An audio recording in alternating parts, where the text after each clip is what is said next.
Donc bonjour à tous. On va donc faire ce webinaire sur une demi-heure à peu près pour présenter un peu des aspects sur la protection du vignoble.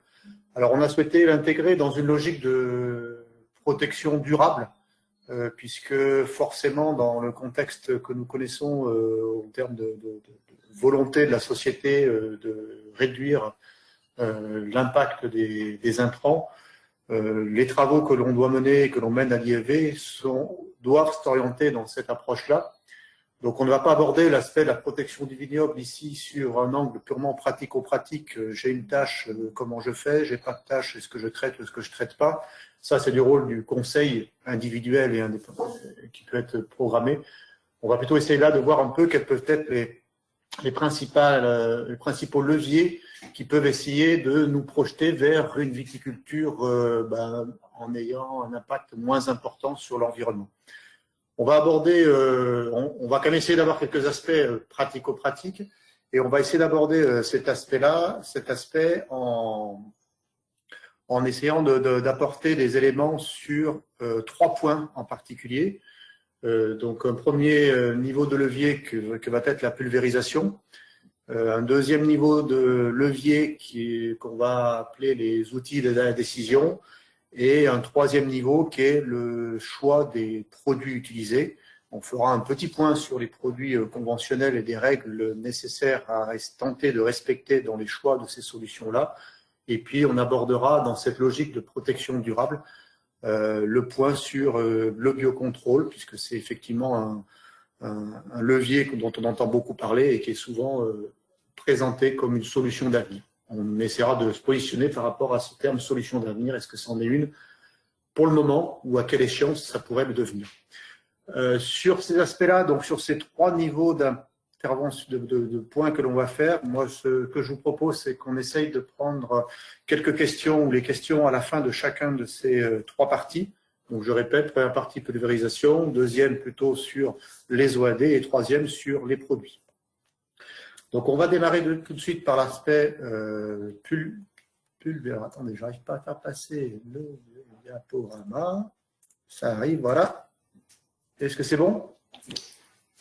Donc sur l'aspect pulvérisation, on va essayer de faire quelques rappels. Donc déjà, il existe un document support je dirais, qui a été réalisé par l'IEV, qui donne l'ensemble des approches, des bonnes pratiques de réglage et d'utilisation des pulvérisateurs. Dans ce document, vous retrouvez quand même beaucoup de points importants qui sont nécessaires d'avoir en tête. Si on prend le sommaire que vous voyez apparaître ici de ce document, c'est un document quand même assez complet qui fait le point sur les différents types de pulvérisateurs, sur les notions de temps de buse.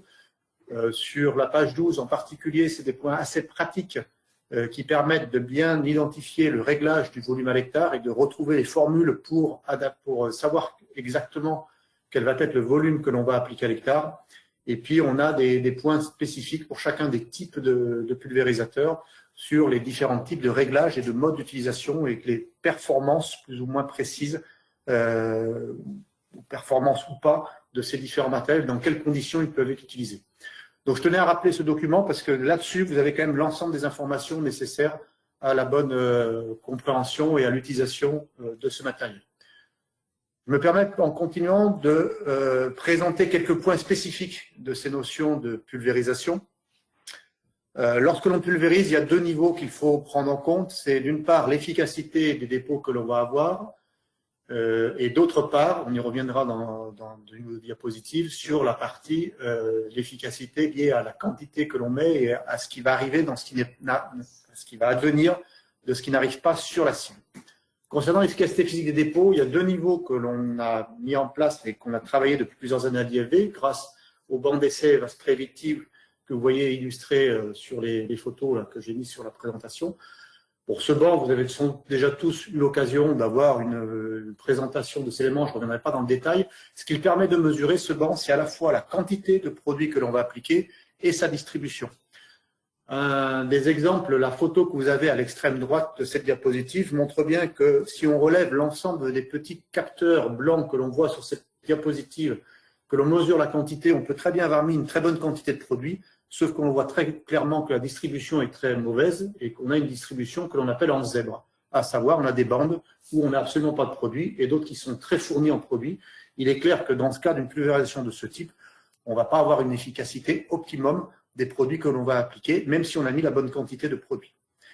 Cette notion de performance des matériels permet d'envisager et de s'impliquer, de se mettre en place dans cette dynamique de réduction des intrants qui va vers une viticulture durable. Deuxième niveau d'information, ça c'est de la bonne pratique en termes d'utilisation des pulvérisateurs. Retenez qu'il faut réaliser des interventions face par face. Vous avez ici une illustration. Lorsqu'on a un tracteur qui va passer face par face, tel qu'il est illustré sur la partie gauche du graphique, on voit que le dépôt de pulvérisation, les quantités déposées sont importantes. Ce qui est très intéressant de constater, c'est quand on passe tous les 3 rangs, par exemple, le rang qui est porté au loin ne reçoit quasiment rien. Il est clair, et c'est des cas que l'on a pu voir dans la pratique sur le terrain, que dans ces cas de figure-là, en cas de forte attaque, et en particulier pression mid-due, vous allez avoir des bandes où un rang sur 3, vous allez avoir une attaque mid-due. Parce que ce rang-là n'a pas été traité avec la quantité nécessaire et suffisante pour le protéger.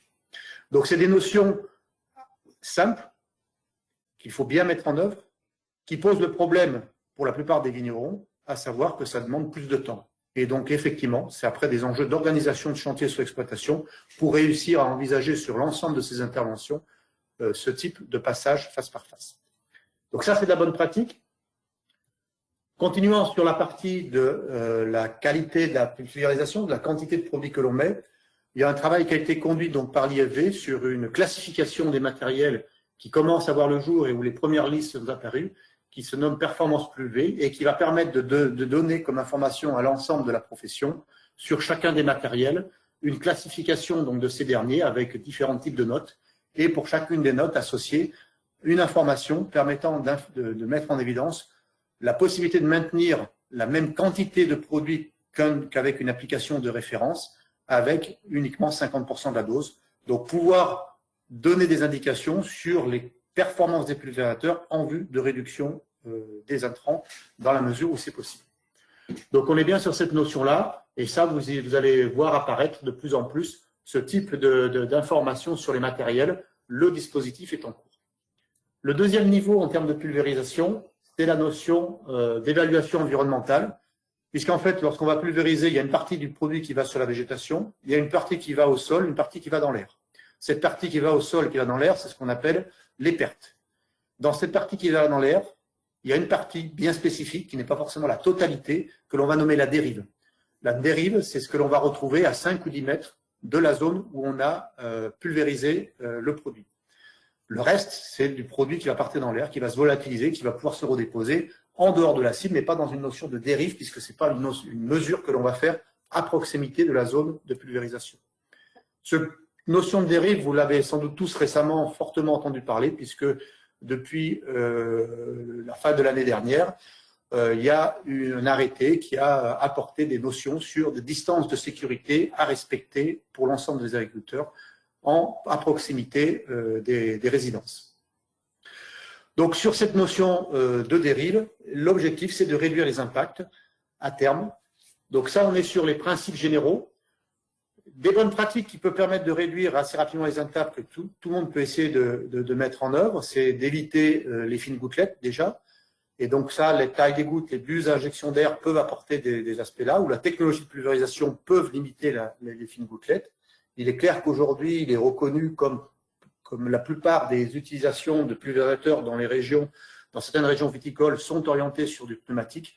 On est sur des pulvérisateurs qui, là, n'apportent pas du tout cette limitation à des grosses gouttes et on a beaucoup de fines gouttes. La configuration du pulvérisateur également, donc comme on le disait, là aussi l'aspect face par face va permettre, en se rapprochant de la cible, de limiter les pertes dans l'environnement et donc la proportion de dérive.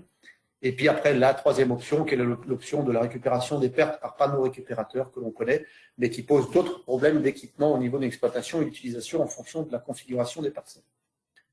À terme, donc là vous avez une illustration très rapide de l'effet d'une buse à injection d'air. À droite, vous avez les buses à injection d'air qui sont dites à réduction de dérive. Vous voyez bien sur cette photo-là, la photo de gauche, la buse d'injection d'air, la proportion de grosses gouttes et le faible nuage que cela représente. À l'inverse, sur la photo de droite, vous avez le même pulvérisateur réglé de la même manière avec des buses classiques où là, on voit l'importance du brouillard et des fines gouttelettes. Donc, la notion de buse est une notion très importante. À terme, compte tenu du contexte que je viens d'évoquer sur la partie dérive et distance de sécurité, il a été conçu un dispositif pour essayer de normaliser les mesures et pour, à terme, pouvoir apporter des solutions, des alternatives dans la perspective de réduire réglementairement les distances de sécurité qui sont aujourd'hui imposées. Donc, l'évaluation qui va se mettre en route à partir de 2020 et 2021, c'est l'évaluation sur le positionnement de haies, sur des filets, mais également réglage de matériel et également va pouvoir être intégré dans la performance, les classifications des pulvérisateurs performance pulvée, cette notion de dérive en complément de ce qu'on a déjà vu, qui est la quantité de produits qui va être apportée. Pour la première partie, j'ai fait le point. Je regarde les questions. Pour moi, il n'y a pas de questions. S'il n'y a pas de questions pour le moment, je vous laisse le temps d'en poser si vous le souhaitez d'ici la fin de la présentation. Je vais poursuivre par la deuxième partie et on reviendra sur la pulvérisation s'il y a des points particuliers que vous souhaitez aborder. Donc, cette deuxième partie se positionne sur la partie du choix des interventions. Sur cet aspect du choix des interventions, on met en avant, dans les travaux que l'on a conduits depuis plusieurs années et qui prennent de l'ampleur ces dernières années, la notion d'outil d'aide à la décision, qui prend de plus en plus de place et qui est une notion importante. Par contre, il ne faut pas oublier, et il est indispensable de le rappeler, que l'outil d'aide à la décision ne remplace pas l'observation au vignoble. L'outil d'aide à la décision, c'est un outil, comme son nom l'indique, qui va aider à une décision, mais qui ne va pas dire « je traite » ou « je ne traite pas ». Il va donner des indications qui vont devoir être utilisées par le technicien accompagnant le vigneron ou le vigneron lui-même pour décider d'un choix d'intervention, mais en tenant compte également de la spécificité de sa parcelle, de la spécificité des observations qu'il a pu faire au vignoble. L'objectif est effectivement de réduire le recours au traitement autant que faire se peut et de ne traiter que lorsqu'il est strictement nécessaire. Donc, les outils de la décision utilisent principalement, ils se basent sur des notions qu'on appelle des modèles. Donc, c'est des modèles qui vont modéliser la dynamique d'épidémiologie des différentes maladies ou ravageurs. Ces modèles vont donner des indications sur le niveau de risque pour le bioagresseur considéré et sur les périodes ou les dates à laquelle va arriver une contamination ou va arriver un vol d'insectes si on parle des vers de grappe pour ce qui concerne la vie. Dans le cadre de l'utilisation de ces modèles, aujourd'hui l'IFV travaille dans le cadre du bulletin de santé végétale dans la plupart des régions viticoles, mais également avec certains opérateurs privés, pour fournir ce type d'indication sous la forme d'un outil qui s'appelle Epicure. Les variables d'entrée de cet outil que l'on utilise dans ce cadre-là sont les données météorologiques, et ça c'est un point important. Tout modèle fonctionne à partir de données météorologiques. Et cette donnée météorologique, autant en données climatiques, c'est-à-dire de ce qui s'est passé, on est à peu près bon. Par contre, quand on utilise des données météorologiques sur des aspects prévisionnels, il y a beaucoup d'incertitudes. Et donc, le modèle ne peut donner que ce qu'il peut donner comme indication en fonction de la donnée météo. Et si la donnée météo est erronée ou mal positionnée ou pas tout à fait juste, forcément, le modèle ne va pas donner une information juste. Et ça, on ne peut rien y faire. Donc, on est toujours face à un biais qui est la pertinence de la donnée météo que l'on ne maîtrise pas systématiquement. Donc, au niveau de l'IFEV, dans la base de cet outil Epicure, où on donne des informations pour avoir une vision d'ensemble à l'échelle d'un technicien, pour porter un conseil à l'échelle d'un territoire, on utilise de la donnée Météo France spatialisée. On a donc, effectivement, je vous illustre ici le secteur Languedoc-Roussillon, ex-Languedoc-Roussillon, c'est la zone dans laquelle je suis au niveau de l'IFEV, c'est pour cette raison que je vous présente ce type de carte. Mais vous avez ce type de carte sur ce dispositif Epicure à disposition des techniciens BSV ou des techniciens qui sont nos partenaires dans l'utilisation de cet outil. Ce type de carte pour l'ensemble des vignobles. Et donc, comme je vous l'indiquais, les principales informations, ce sont le risque, que vous avez une carte du risque que vous voyez pour les différents bioagresseurs, ici milieu, et black rot. Donc une coloration qui va être donnée pour cette notion de risque. C'est la troisième carte pour la colonne de gauche pour le milieu et les deux cartes du bas pour l'odium et black rot représentées ici. Et la deuxième information qui est la plus pertinente et qu'on utilise, c'est ce qu'on appelle dans notre jargon de notre outil modèle la FTA, qui est la fréquence de contamination, l'importance de la contamination d'organes touchés pour ces différents bioagresseurs. Dans cet outil, vous pouvez avoir une carte un peu plus interactive, puisque vous avez un grossissement de la carte qui permet d'apparaître, et vous avez une géolocalisation de points tous les 10 km, qui sont les points bleus représentés ici, et sur chacun de ces points, vous avez une information plus détaillée qui redonne ces informations de risque et de fréquence théorique d'attaque représentées dans ces graphiques-là. Donc cet outil Epicure est plutôt un outil qui va être à destination, comme j'indiquais, des techniciens qui sont utilisés aujourd'hui pour donner un conseil, rédiger un bulletin d'information auprès de leurs adhérents ou de leurs clients. On a développé sur la base de ces modèles, de ces mêmes modèles, des outils qui sont plutôt orientés, et ça c'est un nouvel outil qu'on est en train de finaliser, qui est plutôt avec une cible viticulteur, donc qui est plutôt pour un vigneron d'avoir les indicateurs principaux des modèles sur la base de son point de données météorologiques qu'il a rentré lui-même, donc ça peut être sa station météo ou l'achat de données station météo qu'il va rentrer dans le système, et pouvoir avoir de façon simplifiée un graphique ici qui vous représente sur l'ensemble de l'année, alors on peut le réduire ou l'augmenter, pour voir la situation du régime des pluies que vous avez ici marqué en bleu. En noir, la fréquence théorique d'attaque qui n'apparaît pas, puisqu'à ce jour, sur ces stations-là, la fréquence théorique d'attaque est nulle, en date d'aujourd'hui. Et vous avez en vert le niveau du risque qui évolue entre un niveau 1, 2, 3 ou 4. Et là, sur la situation que je représente aujourd'hui, qui est une situation, donc, à nouveau, et je m'en excuse, sur la région sud-est et à Rodilla en tant que telle, une situation de risque 2 pour le milieu représenté sur ce graphique. Donc, cet outil WADEX est en cours de développement et sera mis à disposition dès la campagne 2021 pour l'ensemble des vignerons qui pourraient être intéressés. Et puis, on a un autre outil, pareil, pour la cible viticulteur, que vous avez peut-être entendu parler. Je ne vais pas m'étendre plus là-dessus parce que ça pourrait mériter un webinaire spécifique qu'on pourrait envisager par la suite, qui est l'outil Decitret, qui là va un peu plus loin que uniquement donner des informations sur les indicateurs du modèle, qui va aller sur une approche qui va donner des indications pour gérer au mieux son calendrier de traitement et ses interventions.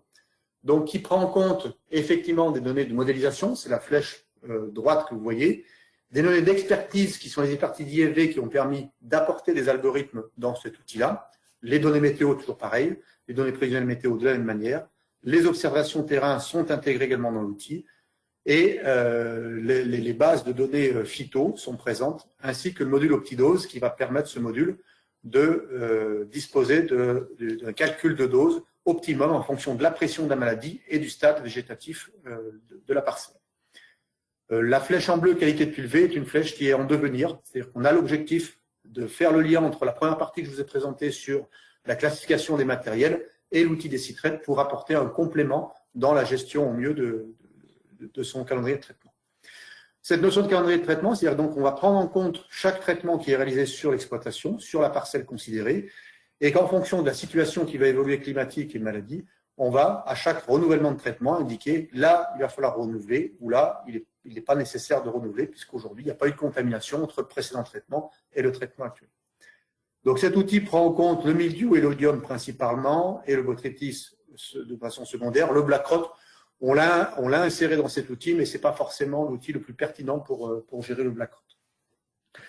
Alors, ça, c'est les outils. Alors, vous me direz, c'est très beau, tous ces outils, je reconnais, c'est très beau. Le problème qui se pose concrètement pour un vigneron, c'est au final quand même de gérer à la fois du mildiou et de l'odium, et qu'il est souvent difficile, même si l'outil vous dit il n'y a pas de risque sur odium, de ne traiter que le mildiou, ou vice-versa.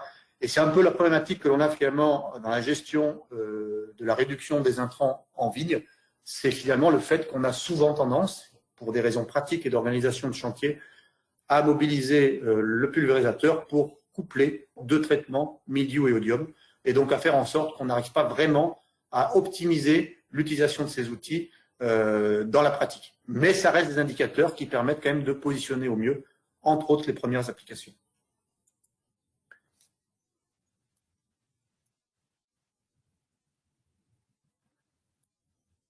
Toujours pas de questions, donc je suis très clair, c'est parfait.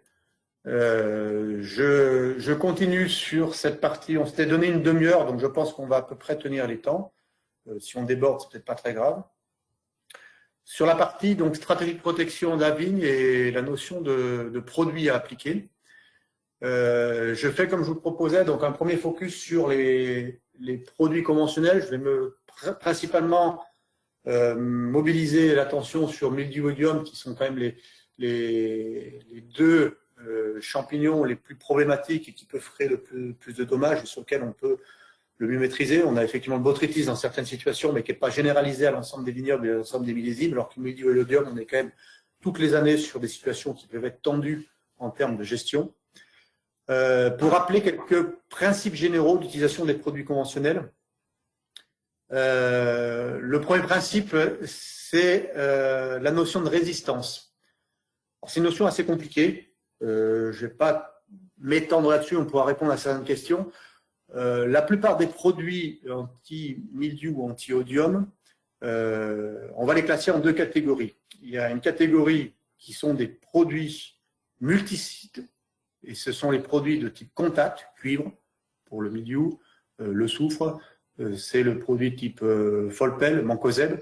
Donc c'est des produits multisites. Donc ceux-là ne sont pas sujets à résistance puisqu'ils vont intervenir sur le cycle du champignon, sur plusieurs phases de son développement, et donc n'ont pas de risque, peu de risque d'apparition de résistance. Par contre, la plupart des autres solutions qui sont utilisées sont des produits dits unicites, à savoir qu'ils ne vont agir qu'à un endroit du cycle de développement du champignon, sur la mitochondrie, sur le cycle respiratoire, à différents moments où le champignon va se multiplier, comme je dirais pour la pharmacopée, où lorsque l'on va prendre un médicament, on va intervenir sur l'homme sur un seul moment du développement de la bactérie qui peut être présente. Et donc le problème de ces produits-là, c'est qu'ils peuvent être sujets, si on n'y fait pas attention et qu'on n'essaye pas de les gérer au mieux, à de l'apparition de résistance et à de la perte d'efficacité. Et ce n'est pas qu'une illusion de l'esprit, puisqu'on l'a déjà vu dans le passé à plusieurs reprises. On a des cas très, très mémorables d'arrivée de résistance très, très rapide au vignoble. Le plus marquant, j'ai envie de dire, pour la plupart d'entre nous, c'est quand même l'arrivée des solutions de type QOI dans les années 2000, qui en 3 ans ont vu une efficacité mildiou complètement disparaître par une multiplication de la résistance de l'ensemble des vignobles français. Donc la notion de gestion de résistance, elle passe aujourd'hui par 2 niveaux.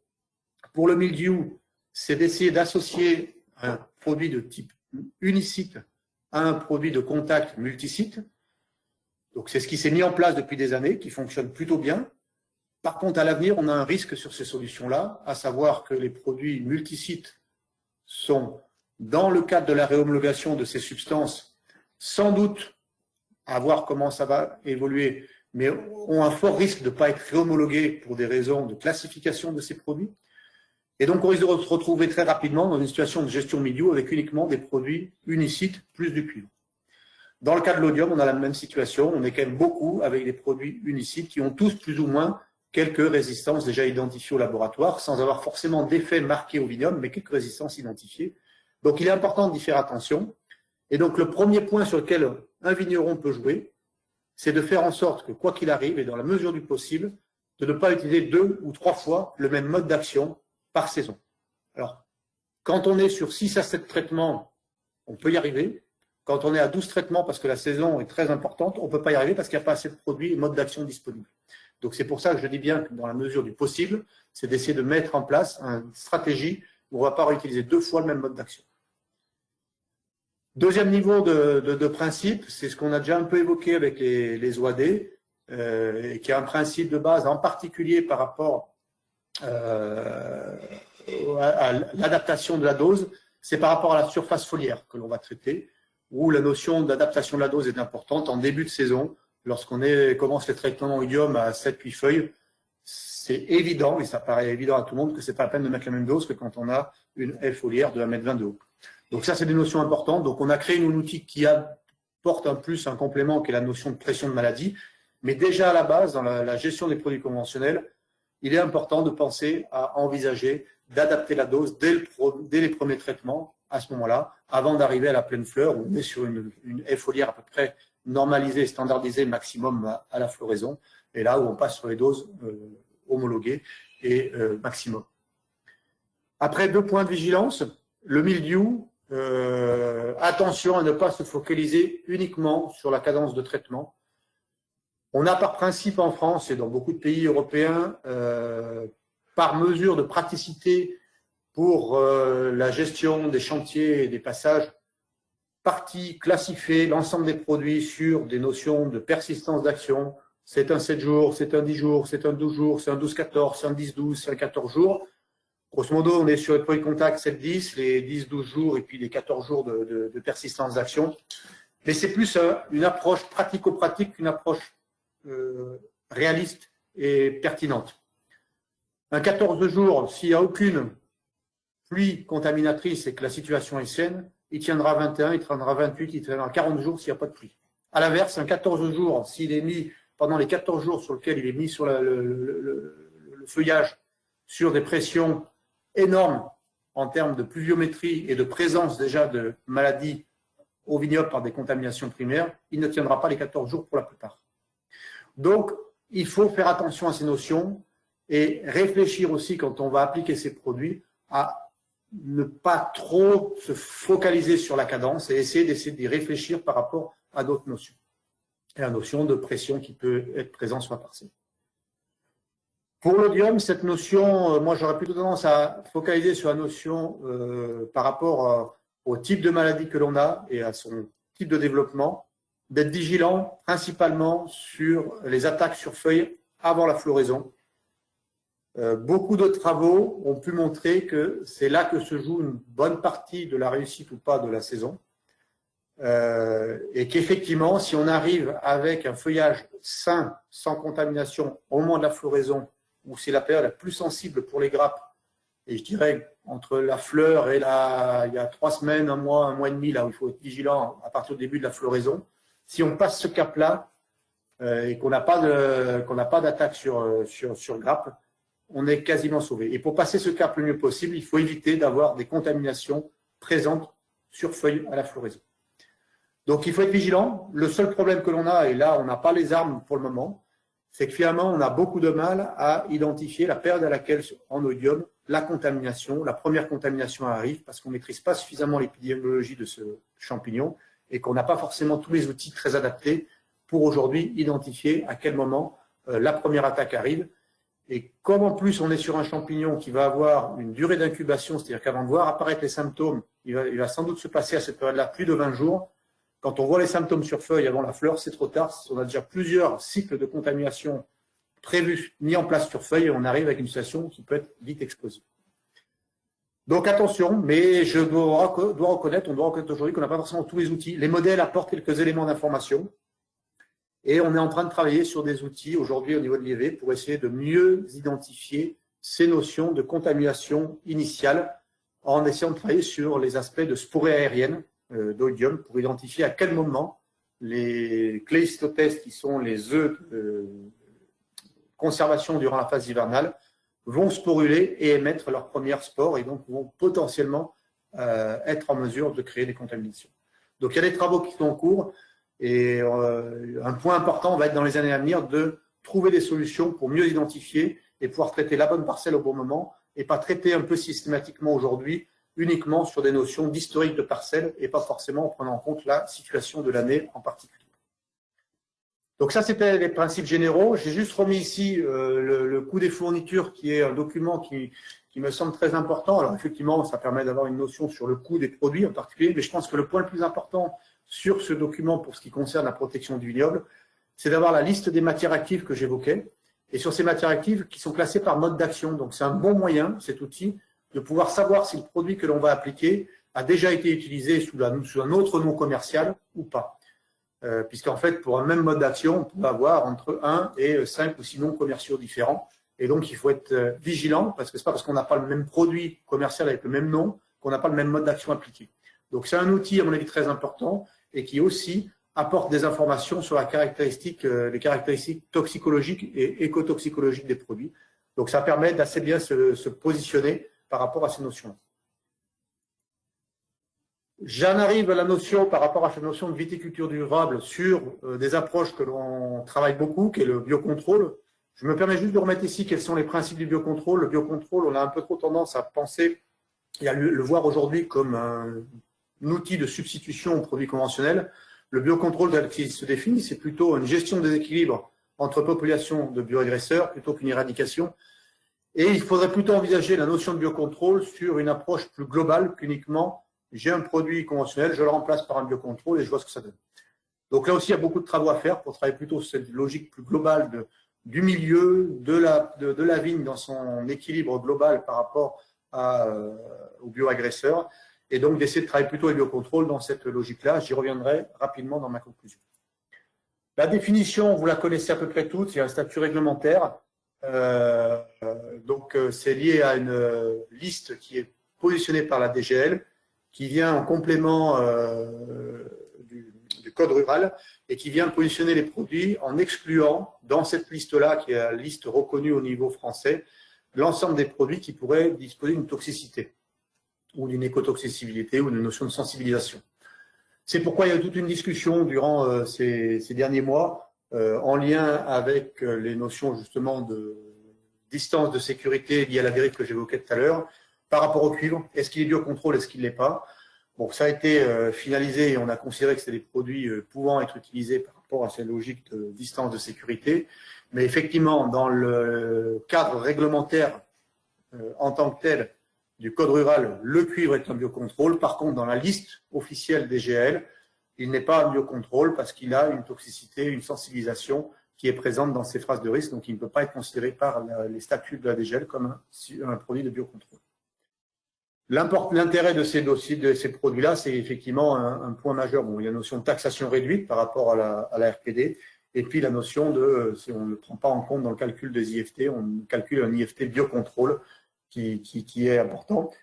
Et pour information, la plupart des produits aujourd'hui de biocontrôle homologués sont tous, pour la plupart, intégrés dans le cadre du dispositif des CEPP. Je ne vais pas rentrer dans le détail, mais ça parlera à plusieurs personnes qui sont aujourd'hui autour de cette vision. Juste un point rappel rapide, biocontrôle, ce n'est pas forcément viticulture biologique, c'est deux choses différentes. On a des produits biocontrôle qui ne sont pas utilisés en Indé et réciproquement. Dernier point, la notion des biostimulants, qui me semble un point important. Le biostimulant doit revendiquer un effet sur les stress abiotiques, donc stimulation de la rhizosphère, l'absorption des nutriments, amélioration de la tolérance au stress, etc. Et s'il est classé biostimulant ou dans les normes MFSC, matière fertilisante et support de culture, il ne peut pas revendiquer d'effet sur un ravageur ou un bioagresseur, quel qu'il soit. Mais effectivement, c'est souvent un peu poreux, comme j'indique dans cette diapositive, la frontière entre un certain type de biostimulants tels qu'ils sont homologués et certains biocontrôles. Et on navigue un peu à vue sur ces notions-là.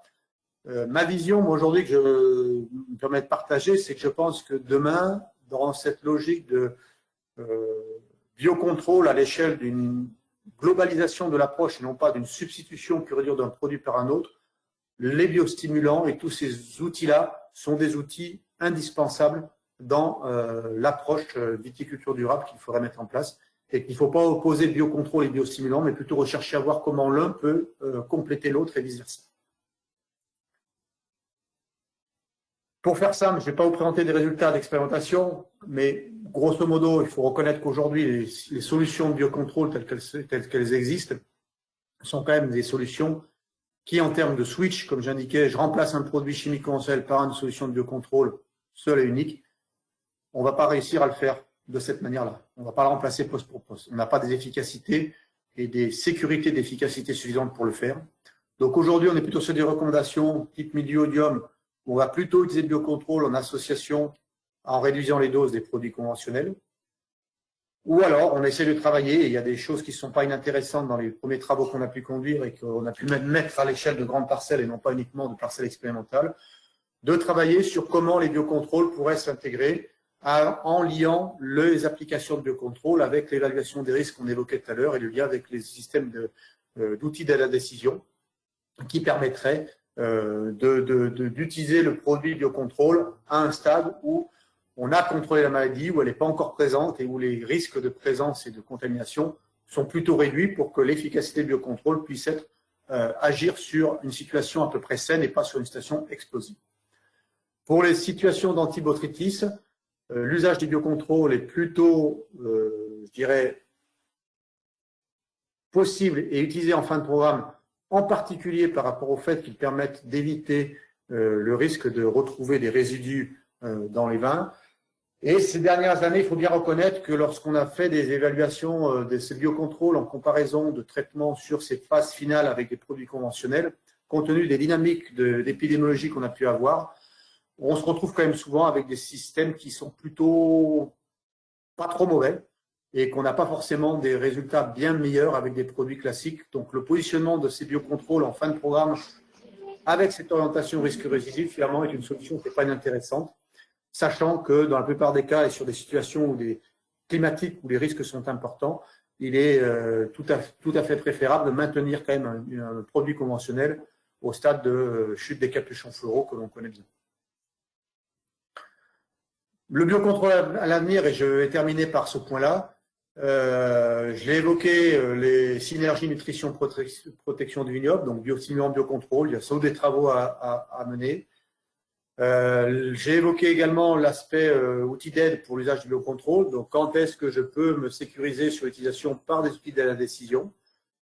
Et puis il y a une notion d'envisager des solutions innovantes d'application, puisqu'aujourd'hui on a quand même toujours dans nos évaluations utilisé le biocontrôle sur, comme je l'ai indiqué tout à l'heure, une notion de cadence. Donc, on est sur les grosso modo de contact.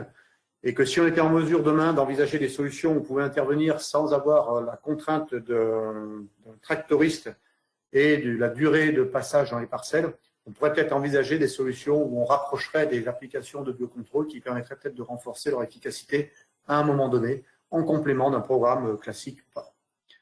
Et puis après, une notion qui toucherait plus les viticulteurs, c'est qu'aujourd'hui, on s'oriente vers une pression forte pour que les vignerons utilisent ce genre d'outils, ces biocontrôles, prennent plus de risques finalement dans leur approche. Si on était en mesure de mettre en place des systèmes de qualité certifiés qui pourraient être valorisés économiquement pour le vigneron, ça lui permettrait peut-être d'un peu plus avoir de marge de manœuvre et de se sécuriser dans l'utilisation de ces solutions de biocontrôle qui, comme je l'indiquais, ne sont pas aussi sécurisées qu'un produit conventionnel, voire pourquoi pas envisager des systèmes d'assurance. Et on est en train de travailler sur ce type d'approche aujourd'hui au niveau de l'IFEV en partenaire avec des assureurs. Voilà, j'en ai terminé sur ces trois parties et je vais essayer de répondre aux questions.